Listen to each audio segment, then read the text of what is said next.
بسم اللہ الرحمن الرحیم۔ السلام علیکم ورحمۃ اللہ وبرکاتہ۔ عزیز طلبہ و طالبات، اسٹڈی سیکرٹس میں آپ سب کو خوش آمدید کہتے ہیں۔ ڈیئر اسٹوڈنٹ، آج ہم جماعت نحم کی نئی اردو کی کتاب میں شامل سبق نمبر 7 آرام و سکون، جس کو امتیاز علی تاج نے لکھا ہے، اس کے دوسرے پیج کی ریڈنگ کریں گے۔ یہ ڈرامہ نگاری سے تعلق رکھتا ہے اور مکالمے کے ذریعے سے ہم نے چھپے پیغام کی طرف پہنچنا ہے کہ انسانی زندگی میں آرام و سکون کی کتنی اہمیت ہے۔ میاں: ہوں۔ ڈاکٹر: جی ہاں، میں نے سمجھا کر اچھی طرح تاکید کر دی ہے، نصیحت کر دی ہے کہ دن بھر خاموش لیٹے رہیں۔ بیوی: تو تاکید کیا میں نہیں کرتی؟ مگر ان پر کسی کے کہنے کا کچھ اثر بھی ہوا؟ ڈاکٹر: جی نہیں، ابھی انہوں نے مجھ سے وعدہ کیا ہے کہ پورے طور سے میری ہدایات پر عمل کریں گے۔ بیوی: اور دوا کس کس وقت دینی ہے؟ ڈاکٹر: جی نہیں، دوا کی مطلق ضرورت نہیں، مطلق سے مراد بالکل بھی ضرورت نہیں، بس آپ صرف ان کے آرام و سکون کا خیال رکھیے۔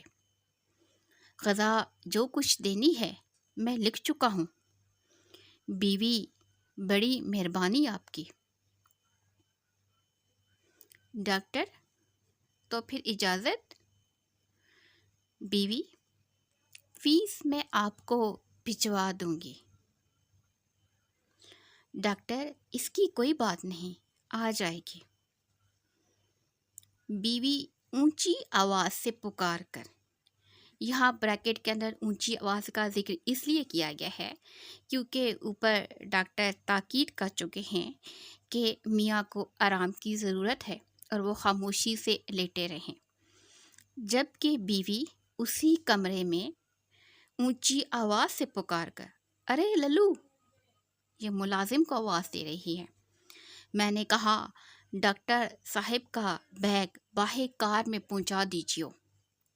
ڈاکٹر: ایک بات عرض کر دوں، یعنی ایک بار دوبارہ آپ کو بتا دوں، درخواست کروں، بیگم صاحبہ، مریض کے کمرے میں شور و غل نہیں ہونا چاہیے۔